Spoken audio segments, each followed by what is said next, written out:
Classes में आप सभी का स्वागत है। जैसा कि आप स्क्रीन पे देख पा रहे हैं, आज हमने जितने भी पीजीटी एग्ज़ाम मेंस के लिए प्रिपरेशन कर रहे हैं उन बच्चों के कुछ क्यूरीज़ हैं, उनके कुछ क्वेश्चंस हैं, वो हम कवर करने की कोशिश करेंगे। कुछ बच्चे ये पूछ रहे थे जो हरियाणा में पीजीटी का एग्ज़ाम है अभी सितंबर माह में, उसमें जो अदर जो सब्जेक्ट्स हैं जैसे कंप्यूटर साइंस है, इंग्लिश है और हिंदी है, पॉलिटिकल साइंस है, ये जितने भी साइंस के सब्जेक्ट्स हैं उनका मेंस एग्ज़ाम कुछ एचपीएससी ने ऐसा किया है। कुछ एग्ज़ाम जो है, कुछ सब्जेक्ट के जो एग्ज़ाम हैं वो डायरेक्ट मेंस एग्ज़ाम ले लिया, कुछ में उन्होंने स्क्रीनिंग टेस्ट रखा है, फिर उसके बाद वो मेंस एग्ज़ाम रखेंगे। तो ऐसे करके अभी जो रिसेंट में जो अपडेट है हमारे पास वो ये है कि एचपीएससी जो एग्ज़ाम कंडक्ट करने जा रही है उसमें कुछ सब्जेक्ट्स के एग्ज़ाम जो हैं वो मेंस एग्ज़ाम डायरेक्ट होगा।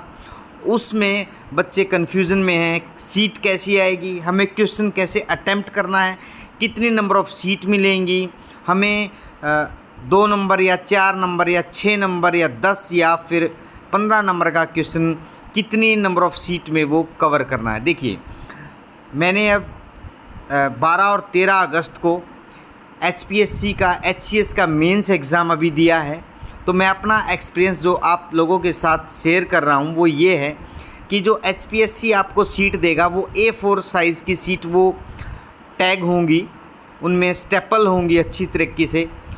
फर्स्ट जो फ्रंट पेज होगा उसमें आपकी डिटेल फिल करनी होगी आपको, जैसे आपका रोल नंबर, आपका नाम, आपका एग्ज़ामिनेशन जो सेंटर है वो, और आपके सिग्नेचर और आपका थंब इम्प्रेशन।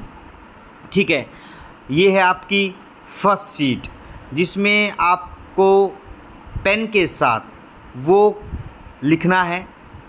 उसके बाद जो इन्विजिलेटर है उनके सिग्नेचर होंगे। ठीक है, उसके बाद जो फर्स्ट फ्रंट पेज है उसके बाद आप जैसे ही उसको ओपन करेंगे आंसर शीट को, उसमें जो आप स्क्रीन पे देख पा रहे हैं इसमें आपको इस टाइप का जो सीट है वो मिलेगी। वो ब्लैंक पेज है, वो लाइनदार पेज आपको नहीं मिलेगा।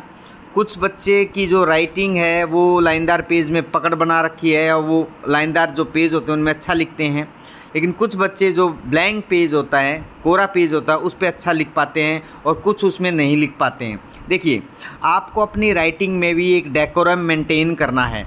इम्पॉर्टेंट चीज़ क्या है कि ड्यूरिंग राइटिंग आप जब आप राइटिंग कर रहे हैं क्वेश्चन की, आपके दिमाग में काफ़ी चीज़ें होनी चाहिए कि आपको जो दायरा दिया गया है एचपीएससी के द्वारा मेंस एग्ज़ाम में, इसी तरह की सीट आपको मिलने जा रही है।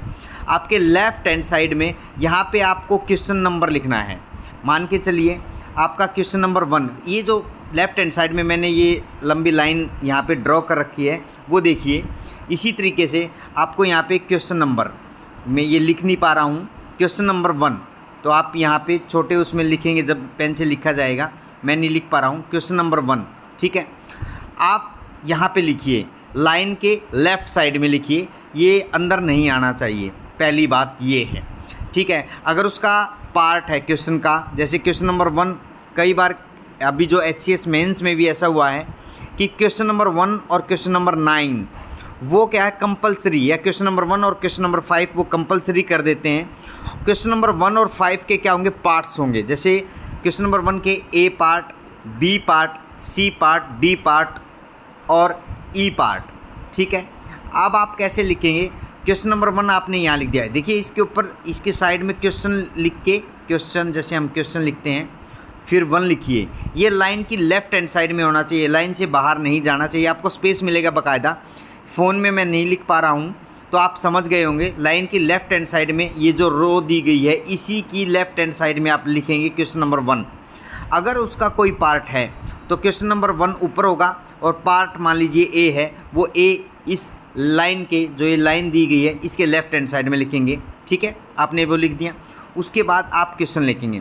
ये जो लाइन दी गई है राइट हैंड साइड में, जो ये लाइन मैं अभी ड्रॉ कर रहा हूँ, आपको इस लाइन के राइट साइड में नहीं जाना है। आपका क्वेश्चन जो है, आंसर जो है, इस साइड में नहीं आना चाहिए। अगर आप जा रहे हैं इट मीन्स आप क्वेश्चन का पेपर का जो पैटर्न है, जो डेकोरम है, उसको मेंटेन नहीं कर पा रहे हैं। और ये भी हो सकता है कि जो आपका चेक करने वाला है वो इस चीज़ को नेगेटिव में लेके जा सकता है। तो इस एरिया में आपको कुछ भी आंसर में नहीं करना, कोई भी चीज़ ड्रॉ नहीं करनी है, ये ध्यान रखना है। अब आप देखते हैं कोई भी क्वेश्चन, जैसे मैं अब बात कर रहा हूँ कंप्यूटर का भी रिसेंट एग्ज़ाम है, कुछ ही दिनों में आने वाला है, आई थिंक 24 सितंबर को है। उसमें क्या है, आपने क्वेश्चन लिख दिया यहाँ पे, मान ली 1 उसका पार्ट ए यहाँ पे लिख दिया, ठीक है। फिर आप स्टार्ट कर रहे हैं। देखिए क्वेश्चन जब लिख रहे हैं वो चीज़ 6 नंबर में है, 8 नंबर में है, 10 नंबर में, 15 नंबर में। आपको ना उसकी फ्रेमिंग करनी है, आपके पास टाइम कम होगा। सबसे पहला जो इम्पोर्टेंट चीज़ है, कोई भी अगर आप क्वेश्चन कवर कर रहे हैं उसका इंट्रोडक्शन लिखें। इंट्रो, मैं इंट्रोडक्शन पूरा नहीं लिख पा रहा हूँ, यहाँ पे इंट्रो लिख रहा हूँ। फिर आप इंट्रोडक्शन में, आप भले ही इंट्रोडक्शन वो डिपेंड करेगा क्वेश्चन कितना बड़ा है, वो 6 नंबर का है, 8 नंबर का, 10 नंबर का, उसी हिसाब से इंट्रोडक्शन 2 लाइन में भी लिख सकते हैं, कुछ बच्चे 3 लाइन में लिख सकते हैं, कुछ 4 में लिख सकते हैं। जल्दी से इंट्रोडक्शन ख़त्म कीजिए और ख़त्म करने के बाद जो आपसे क्वेश्चन में पूछा है सिर्फ आप वही लिखेंगे, उससे बाहर की कहानी नहीं लिखेंगे। अगर आपसे पूछा है कि आर्टिफिशियल इंटेलिजेंस का रोल क्या है, ठीक है, जो कंप्यूटर की जो डेवलपमेंट है वो अब जो हम देख पा रहे हैं 21st सेंचुरी में आर्टिफिशियल इंटेलिजेंस कितना आगे तक लेके जा सकता है, उसके क्या क्या एडवांटेजेस हैं और किस किस एरिया में एडवांटेजेस हैं। आप इंट्रोडक्शन लिख दिया, आपने इंट्रोडक्शन में आर्टिफिशियल इंटेलिजेंस 2 या 3 या 4 लाइन में फिनिश कर दिया कि आर्टिफिशियल इंटेलिजेंस होता क्या है, ठीक है। उसके बाद जो उसने पूछा है उसमें क्या है, उसने अगर ये पूछा आपसे कि ये एडवांटेजेस क्या हैं, आप उसकी एडवांटेज लिख के, एडवांटेजेस ऑफ आर्टिफिशियल इंटेलिजेंस, ठीक है, एआई की। उसके बाद आप उसमें अगर आपका 6 मार्क्स का है तो इंट्रोडक्शन आप 2 या 3 लाइन में ख़त्म करके फटाक से मेरा जो मानना है 4 से 5 पॉइंट ऐसे लिखिए जो आपको 6 मार्क्स आराम से मिल सकें। कुछ बच्चे 6 पॉइंट भी लिख सकते हैं, आपको 6 पॉइंट टू द पॉइंट लिखने हैं। उनमें कोई इधर से उधर या ज़्यादा थ्योरी या ज़्यादा आप लाइन बनाने की कोशिश ना करें, क्योंकि आपके पास टाइम कम है। आपको स्टिक रहना है आपके आंसर से जो क्वेश्चन में पूछा गया। अगर आपके पास टाइम है और उसमें आपका क्वेश्चन पूछा गया 10 मार्क्स का या 15 मार्क्स का, 10 या 15 का है, तो आप पहले इंट्रोडक्शन लिखिए। इंट्रोडक्शन कम से कम 4 लाइन की लिखिए, ठीक है, आप 4 लाइन की लिखिए। उसमें क्या है, 3 या 4 लाइन में इंट्रोडक्शन फिनिश किया आपने। उसके बाद क्या करना है, उसके बाद एडवांटेजेस लिखिए। एडवांटेजेस में मान के चलो आपको 10 नंबर का क्वेश्चन पूछा है, वो फर्स्ट एडवांटेजेस, आर्टिफिशियल इंटेलिजेंस कहाँ का यूज़ हो रहा है, हेल्थ एरिया के अंदर यूज़ हो रहा है। सेकंड पॉइंट, एग्रीकल्चर के अंदर यूज़ हो रहा है, एग्री के अंदर यूज़ हो रहा है, ठीक है। थर्ड पॉइंट आपका यहीं पे, ठीक है, आपका डिफेंस में यूज़ हो रहा है, ठीक है। और काफ़ी एरियाज़ हैं, और रिसेंटली जो चंद्रयान है उसमें भी आर्टिफिशियल इंटेलिजेंस का यूज़ है, ठीक है। आपका जो डेली लाइफ है उसमें भी आर्टिफिशियल इंटेलिजेंस का यूज़ करते हैं। तो आपको 10 मार्क्स में आराम से आपको ऐसे 10 पॉइंट लिखने हैं। जैसे हेल्थ में लिख दें आप, हेल्थ में बहुत जगह है, डायग्नोसिस में यूज़ हो रहा है। एग्रीकल्चर में आप यील्ड, आपकी क्रॉप जो डैमेज है उसमें बता सकते हैं। फटाक से उसको कवर करना आपको। मैं अगर आप क्वेश्चन को कवर करता हूँ, मैं क्या करूँगा, जैसे आपने एक पॉइंट लिखा हेल्थ का, ठीक है, हेल्थ में ये करके और आप ऐसे डायग्राम बना के इस तरीके का उसके पॉइंट लिख दो। हेल्थ में डिजीज डायग्नोसिस ये कर सकते हैं। डाटा, हेल्थ डाटा, उसको भी आर्टिफिशियल इंटेलिजेंस में कर सकते हैं। आर्टिफिशियल इंटेलिजेंस का जो यूजेस हैं वो जो दूर दराज के एरियाज़ हैं उनमें भी, डिफ़िकल्ट जो टेरेन्स हैं उनमें भी एआई से आप कंसल्टेंसी के साथ किसी भी डिजीज़ या किसी भी जो पेशेंट है उसे कांटेक्ट कर सकते हैं। इस तरीके से मैं 3 या 4 पॉइंट लिखूंगा फटाक से। दूसरे पॉइंट में मान लीजिए डिफेंस में सबसे बड़ा रोल क्या है, डिफेंस में सर्वेलेंस है। सर्वेलेंस कर सकते हैं आर्टिफिशियल इंटेलिजेंस से, ठीक है। अपने जो डिफेंस इक्विपमेंट हैं उनका बेहतरीन तरीके से यूटिलाइज कर सकते हैं, ये इंपॉर्टेंट चीज़ है।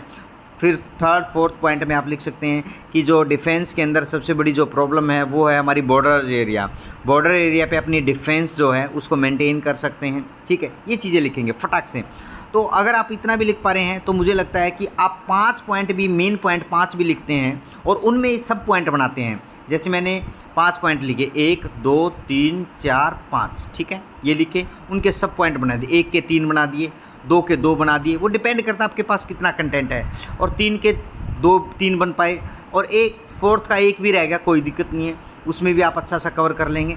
और फिफ्थ के मान लीजिए आपके पास 2 ही पॉइंट है, मोटे मोटे पॉइंट, जो अच्छे अच्छे पॉइंट हैं वो डायरेक्ट लिखिए। आपको कोई थ्योरी कोई भरने की ज़रूरत नहीं है, टू द पॉइंट लिखेंगे, आपको अच्छे से अच्छे मार्क्स मिलेंगे इसमें। ठीक है, अब बच्चे सबसे बड़ी जो बच्चों की जो क्यूरी है वो क्या है सर, कि ये सीट मिली है हमें A4 सीट। A4 जो सीट मिली है उसमें हम कैसे समझें कि हमें कितना है। देखिए मेरी जो राइटिंग है वो ऐसी राइटिंग है कि मैं इस A4 सीट में, इस एरिया के अंदर, जो ये एरिया दिया गया है इसके अंदर मैं 50 वर्ड ही लिखता हूँ। मेरी जो प्रैक्टिस है HCS मेंस एग्ज़ाम की, जो मैंने दिया अभी 12 और 13 को, पहले भी एग्ज़ाम दिए हैं, उनमें क्या है मैं 50 से 60 वर्ड ही लिखता हूँ। ठीक है, अब बच्चे ये भी क्वेश्चन करते हैं 50 से 60 वर्ड, अब मेरी तो राइटिंग बहुत छोटी है। नहीं, अगर आप छोटी राइटिंग कर रहे हैं तो मुझे ऐसा लगता है कि आप 10 नंबर का क्वेश्चन एक पेज में ख़त्म करने की कोशिश करेंगे और वहाँ पे आपका जो रिफ्लेक्शन होगा, जो एग्जामिनर को, जो पेपर चेकर है, उस पर अच्छा नहीं जाएगा।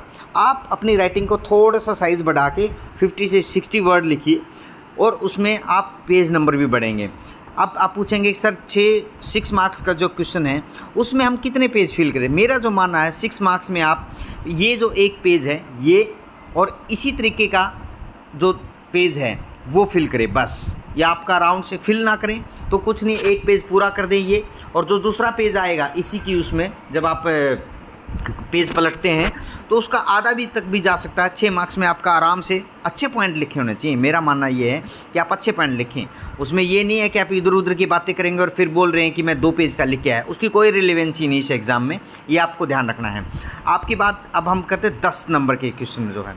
10 नंबर में मैं मानता हूँ कि ऐसा अगर आपको पेज मिलता है तो इस पेज में एक ये साइड का मान के चलो और दूसरी साइड वाला ही ऐसा एक पेज और, ठीक है, ये फिल करके, ठीक, आपके अराउंड ये हो गए 50 से 60 वर्ड। अगर इसके हो गए, दूसरे वाले के भी 50 से 60 हो गए, अराउंड 120 जो वर्ड्स आप लिख लिए। उसके बाद जो तीसरा पेज मिलेगा इसी तरीके का, तो उस पर आप इतने से लेके इतना भी अगर कवर करेंगे तो आपको आराम से अच्छे मार्क्स मिलेंगे। आपके जो पॉइंट हैं वो एकदम स्टिक होने चाहिए, एकदम क्लियर होने चाहिए, और जो क्वेश्चन का जो कंटेंट है, जो उन्होंने पूछा है आपसे, सिर्फ उससे बाउंड होने चाहिए, उससे इधर उधर नहीं होने चाहिए। ये भी इंपॉर्टेंट चीज़ है। फिर बच्चे पूछते हैं सर 15 नंबर में हम कैसे करें। देखिए इस पेज पे जो है आप 15 नंबर में कितना लिखे, देखिए इस पेज में आप लिखेंगे, एक तो पेज ये लिखेंगे, ठीक है, 50 से 60 वर्ड का ये होगा। सेम दूसरा पेज भी है, अब दूसरी जब आप पलटेंगे इसको इसी तरीके का मिलेगा, वो भी फिल कर दें। ठीक है, तीसरा पेज जो है 15 नंबर की बात कर रहा हूँ मैं, और तीसरा पेज भी आपको फिल करना चाहिए, मुझे ऐसा लगता है। 3 पेज अगर आप ऐसे लिख रहे हैं और अच्छे पॉइंट लिख रहे हैं तो आप आराम से 15 नंबर में आपके 150 से 200 वर्ड के अराउंड आपका आंसर आ जाएगा। और कुछ बच्चे ऐसे हैं जो अच्छी राइटिंग के साथ 4th पेज भी फिल कर सकते हैं, वो कर सकते हैं। 3 से मैं मानता हूँ जो 150 नंबर का आंसर है, क्वेश्चन है, उसमें आप 15 नंबर का जो क्वेश्चन है उसमें आप 3 से 4 पेज अच्छे पॉइंट के साथ फिल करके आएंगे। ऐसे पेज की बात कर रहा हूँ मैं, डबल पेज की बात नहीं कर रहा हूँ। इस तरीके का ये एक पेज हो गया, ऐसा ही दूसरा पेज, फिर तीसरा और फिर चौथा। कुछ बच्चे अब तो 3 पेज कवर करने के बाद उनके पास कंटेंट नहीं बचता है, उन्होंने अच्छा लिखा है, कोई बात नहीं है। आप जो लास्ट में है, अगर उस क्वेश्चन का आपके पास कुछ भी कंक्लूजन है या मान के चलो आप कुछ बताना चाहते हैं, वे फॉरवर्ड है, मतलब what need to be done. Way forward में हम लिखते हैं what need to be done, या गवर्नमेंट के इनिशिएटिव टेकन है, अभी गवर्नमेंट ने उस डायरेक्शन में क्या क्या इनिशिएटिव लिए हैं।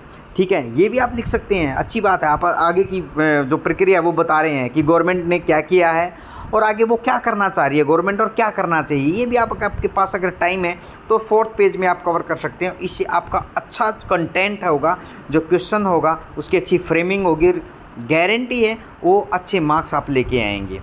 आज की वीडियो में ये जो हमने आपको जो क्वेश्चन का जो आंसर का जो पैटर्न है वो मैंने अपनी जो एक्सपीरियंस है वो साझा करने की कोशिश की है। अगर आपकी कोई और क्यूरीज है तो वो आप हमारे जो चैनल है उस पर आप मैसेज कर सकते हैं, उसमें बता सकते हैं और आपके क्या क्वेश्चन हैं। हम कोशिश करेंगे आपके क्वेश्चन को रिजॉल्व करने की, ताकि ज़्यादा से ज़्यादा बच्चे इसका फ़ायदा उठाने की कोशिश करें। Thank you all.